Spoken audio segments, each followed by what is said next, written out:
Hey guys, so the online is really slow here in this house, so I thought I would just record it offline and upload it this time. Um, Tomorrow or later, I might just go down the street to my house and live stream. But I just wanted to talk about the question of why is astrotheology important, and I want to kind of debunk some of these ideas that I've heard from people as to why they wouldn't want to study it or look into it. So yeah, and so the first part of that is, well, I'm not going to be teaching necessarily astrotheology because I'm trying to like save you from your religion. It's more of, this is like my journey, and um, well, in that sense, in one sense, it's like just entertainment and philosophy. Um, it's a form of escape, which can be a coping mechanism for people who are hurt or who have left religion. But like on the other side, I do want you to rethink um, some of some of like the traditional beliefs. Like specifically, I'm trying to help uh, Christians who have left Christianity and have questions about the Bible, to help them think about the Bible in a new way, so that they can let go of some of that stuff instead of being kind of pulled back into these thoughts or even Bible verses that can cause some fear. So So it's even after you've left Christianity, you still, I feel like people still have to study in order to overcome some of those phobias and fears, if that makes sense. And that's only the beginning of learning to become part of an even healthier community in the end, hopefully, that is all inclusive and that doesn't need to use any sort of terms or labels or even metaphors. They can speak plainly, and they can speak uh, um, even in terms of like who you actually are, in terms of your personality type, and we can actually learn and grow around just building that sort of a healthy, functioning community without all the extra stuff, and something that could be really full of grace and beauty in those sort of relationships. And that to me is getting back to where religion came from in the first place. And so so I actually want to read a Facebook post I made that has some more of that language in it, because I can flow better in my speech when I'm writing, and I feel like the end of that kind of summarized my vision for what the future of church might look like. Although it might not be called church, it could be called something like a community, or a love community, or a deeper understanding community, or just like a philosophy club even. It can be almost anything. And I hope that there's uh, almost all kinds of options instead of just all kinds of like denominations of Christianity, which has taken over the planet. And I think we can do that if we start to understand some of this ancient symbolism. So here is my post. I can see 12 people saw it, but so, oh man, what's happening? It's taking me out of here. Okay, continue reading. Oh yeah, it's opening a new tab. Okay, just wait a minute. Slow internet here. Well, it's also the boxes upstairs. Um, but I had a post 3 hours ago, and it's, is it even possible to maintain universalist principles and be a Christian? So at the end of this, I'm going to kind of get to my vision for what the future could look like in terms of these community groups. And then again, I want to talk about some more of the myths that people are keeping people in limiting beliefs from that happening. Because I want to reduce tragedy. I think that's a good goal in life. I think that's the most obvious thing you could do for yourself. But yeah, we'll talk about that more later. So I'm just going to read it now. I said, is it even possible to maintain universalist principles and be a Christian or remain a Christian? Like, sure, you can be a universalist, believing everyone will be saved one day, or you can believe Jesus saved everyone when he died on the cross, and it is just a matter of time before everyone believes it and receives the benefit of it, like many universalists believe, right? And you can go to like these websites and study universalism. This is still not true universalism like I would consider myself to be, though. True universalism actually takes a broader look and just a correct historical narrative and gets down to the bare bones principles of what is healthy or functional versus what is dysfunctional or like unhealthy. I believe it is a serious invalidation of certain lifestyles and personalities to say that everyone is going to be saved because of what the Bible literally tells us what we are saved from. And there I kind of mean like the Bible kind of says we're actually saved from sin. It doesn't say we're saved from hell, like a lot of people believe. It says we're saved from sin more. And then, so it's actually like a moral philosophy book. And a lot of us are divided on what that means, because morality is pretty subjective. And that's what I learned in my knowledge and reality class, philosophy class. So it's like people can get up in arms about morality when morality is actually rooted in just a normal functioning civilization. Because trust is needed and morality is needed to a degree in order to build relationships. And I've had people quote me on that, but so I'll just continue. I believe this is why the esoteric version of Christianity is so important to discuss in detail, even though many feel safer ignoring the deeper meaning of truth. And here I put in brackets Christ within, and that's because I think Christ is a metaphor for truth. And I've heard experts like Jordan Maxwell say that. In the deeper meaning, we find that philosophy is actually all we have. We can begin to realize the world won't turn to hell if we stop resisting evil. We can crack the code in just this way, and what I mean by the code is everything that's supposedly hidden in terms of truth is solved for ourselves in terms of this salvation that we can have by practicing what is non-resistance. And we will realize that the world won't turn to hell if we stop resisting evil. We can crack this code in just this way, letting go of resistance, because that is all religion is. It's putting a label on what is already natural within you, right?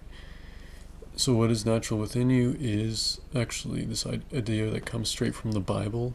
This is not my idea, right? None of my ideas are necessarily my idea. These are from the experts, and I've just put them together, and I've seen how they work together so that we can understand things in a more cohesive and consistent manner. I've been part of studying these communities. I've been studying for 20 years the Bible, and I feel like in the last 3 years I've really awoken and be able to see with much less bias than I had in my previous subconscious beliefs. And so I feel like I am in a position to help people who can't see something. There's this big picture that I want to present, and right now people only have about 5% of that picture. At least the common Christian on the street only has that. We can crack the code in just this way, letting go of resistance, because that is all religion is putting a label on what is already natural within you. So Christianity is just an agenda to save you, as if something is wrong with you when there is, in the deeper meaning, something already very, very right within you. So this kind of comes to those metaphors that we need to be consistent with, where like the letter kills and the spirit gives life. So that's kind of what I'm getting at. You can ask me about that. Please ask me. If you want to expand on anything, just ask. Something already very, very right within you, and that comes from the Luke 17:21, where it says the kingdom of God is within you. And this kingdom is an authoritative term, and the kingdom of God is also used with this term, the kingdom of heaven, in the Gospels, because, of course, the Jews don't like to name God. And heaven is, in terms of Bible usage, it means the visible sky. And you can look that up in the Bible dictionary. As if something is wrong with you when there's a deeper meaning, something already very right with you. So they're not seeing their own authority or their own creative power, and that's actually reinforced by this idea of how even the supernatural works, or the placebo effect works. There is something about the authority in each of us, and we actually need to enter into a certain state of consciousness and overcome certain fears of consciousness in order to walk in this full power that can reduce tragedy in a lot of areas of our life, and bring meaning, deep meaning, and I believe, and passion. And a part of that is like, it's not something you have to strive for, it's actually very natural and within you. That's the point, right? So part of that is finding that in your subconscious. So it's a lot of it's letting go of just the garbage, and then this stuff just comes naturally, right? And that's part of what surrender actually means. So when there is, in the deeper meaning, something already very, very right with you, the kingdom or authority of the heaven or mind that many Christians are not seeing, right? They are not seeing their own authority or their own creative power, because they're taking the Bible in a literal and historical sense, which is inconsistent with their own universal values, right? So everything that we can learn from reality is present in the present cosmos and universe, and that's where you learn what universalism means. So the only thing people need to be saved from is this idea that any one religion is correct when all of them together are correct. The wisdom of the crowd only works when you consider different perspectives.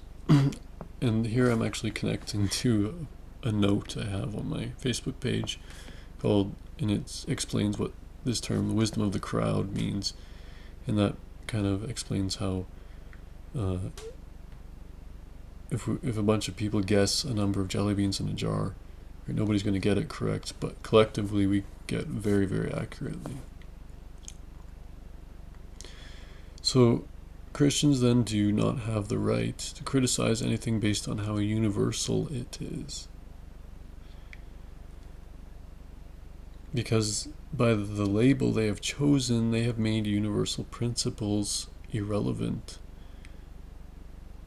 because of how Christianity is defined, right? You can't separate Christianity and this blind faith that Hebrews talks about.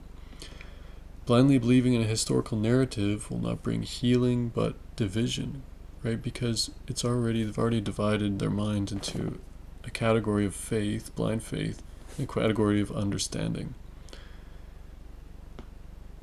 Because the narrative assumes everyone needs to blindly believe, and that's where I'm referring to Hebrews, where it talks about faith, the confidence of things unseen, so that's blind, right? As if there's no truth to stand on, or depth to their Christianity, or any sort of understanding needed. So people are going to reject to that and say, well, this Bible verse talks about understanding and all these things. Well, yeah, but there's a time for everything, right? Ecclesiastes says there's a time for everything. So faith was actually a part of this mythological transition period where you can't see. And that's talking about like the night cycles and the winter months. And so certain senses are associated with those things. And that's why faith is associated with those things. And then faith was voted as this virtue in 46 BCE by the Romans. And it was a god. They voted on it as it was another god. And so you can see how it came into the Bible a few hundred years later. They have made universal principles irrelevant. Blindly believing historical narrative will not bring healing but division. Right? So the healthy Christians see the historical narrative as kind of minimal. The more unhealthy Christians will see it as more important in terms of their spiritual health, which is just emotional psychology. Okay? And then, because the narrative assumes everyone needs this, right? Because if it was needed, then there would not be this compartment of questions or conversations that are left out. We wouldn't have a new age group that feels isolated because of religion. We wouldn't have these secular societies. We would have less suicide because people would understand humans more and not just assume that they're sinful. This is the box many are afraid to look into and question. Hidden irrational phobias keep men from it, and yet men pursue understanding of the things they do feel safe pursuing. Right? So this is why you find Christians who have read 60,000 books, and yet they haven't read a single book on astrology or the extremely popular ancient astrotheology, which provided the roots for their Christianity. I can tell you from experience there is nothing to be afraid of in that box, except the theories we project into it. So, right, the fear of the unknown is a myth. It is therefore absolutely vital that all men begin to feel safe with all kinds of information, so that we can see clearly the truest elements of information, become informed individuals, becoming united to ourselves, and whole and healthy individuals, not wasting our time and energy on vain, fruitless endeavors, or wasting our time and energy in incompatible relationships, but accepting things the way they are, as they really are, so that we can find our best lives, best experiences, and most beautiful and meaningful relationships, and connect on the deepest and most authentic levels of our truest natures in the most understanding and validating communities ever to dawn on the face of man. And that's where I end it. I say take care and have a good night. So that kind of gives you the idea of my vision for the future. Like, I don't want to get rid of church. I'm not tearing everything down so that there's nothing left and we all just want to kill ourselves. No, I don't believe that's going to happen. I believe that there are true principles that we can live by that go back to the Egyptian religion where God meant function. Right? And think about how significant that is, and how that Egyptian religion is parallel to Christianity, and that's what I'm reading right now with Christ in Egypt, and how the Egyptian Mary, Isis, was the perpetual virgin and mother of Horus, and how he came to redeem mankind, and he was the son. So I don't know, I think it's awesome, like, that we're going back and we're discovering these things. And I think the Egyptians were brilliant, and I think these principles, this esoteric Christianity goes back 40,000 years. And kind of this modern Christianity only goes back like about 1,000 years or maybe 2,000 at most, but like really the Bible was put together in 500 AD or the Common Era. But yeah, another myth is like people feel like they can't spend their whole lives studying it in order to get this. And that's the myth that I want to talk about is you don't need to spend your whole life trying to get this, right? This is a matter of reading like 2 or 3 books at most and realizing, wow, this stuff was parallel to the ancient myths. Okay, now let's focus on healthy spiritual or healthy emotional psychology and focus on making those healthy relationships in a community where people feel validated and accepted and admired for who they are, instead of this kind of looming need to change. And that's why the Holy Spirit is actually the authentic self in spiritual psychology. And that's at the deepest level, and that's the still small voice that people read about in the Bible, right?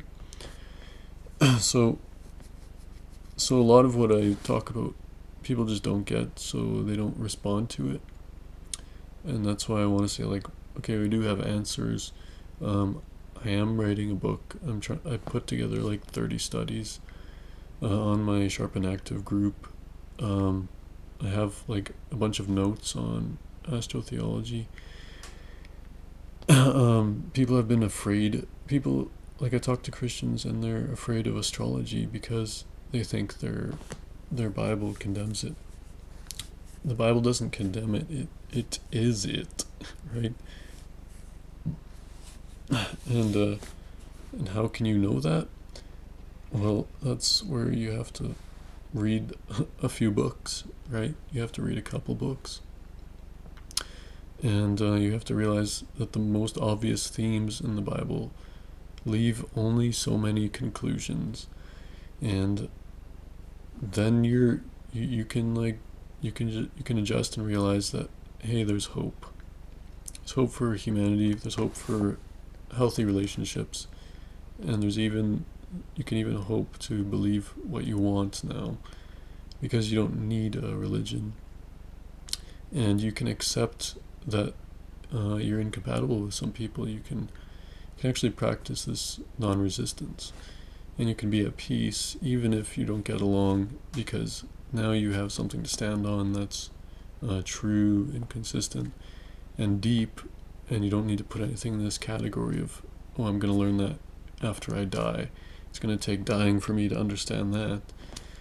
No, like, especially for people who are like me, who are investigators, like, I want to be able to create a community for those people so they don't feel like they can't be themselves or ask certain questions or make certain judgments, and just feel like invalidated, because that might suggest something, or that, no, this should be a place where you can like feel safe to be validated no matter what you believe.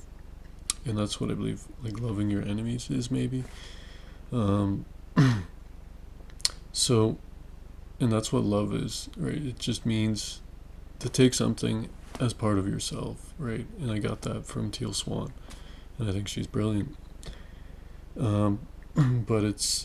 But like, even she kind of still assumes that this Christ is a historical figure, and but we can understand it, and it's not that hard to understand, guys. Come on. Like, I understood it within 3 years.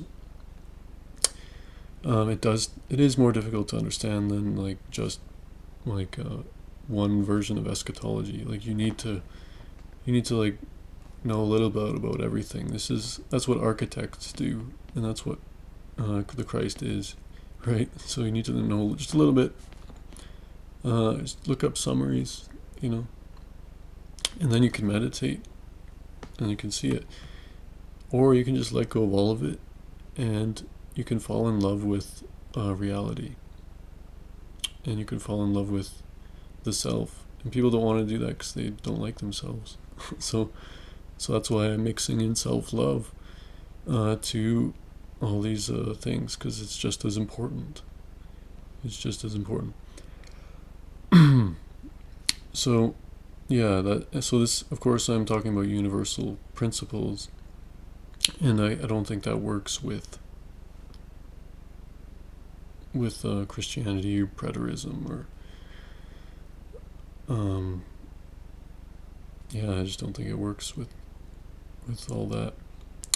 But if you want to talk about universal principles, that's where you have to start talking about like validation and personality types and what it means to be in a community, and acceptance and beauty. I think we can all relate on beauty and music. These are all things that would be part of this community, right? So that's kind of like my vision statement, and this kind of like world virus has kind of helped me to think about that. So yeah, I think I'm going to upload this video before it gets too long. Thanks for watching if you made it this far. If you have any questions, please leave a comment. Like, I probably put this on my YouTube channel. If you can go over there and subscribe and hit the like button, maybe. That would be awesome if you made it this far. Wow, I love you. I'm a fan of my fans. Same thing, okay? Yeah, I just want to keep creating content, and I want to be proud of my truth and my investigation. And it's not that I need everybody to believe it, right? Because I don't want to create that box for people. I want people to be free to criticize me too. So, and that's what I think a healthy group means. So, yeah, have a good night.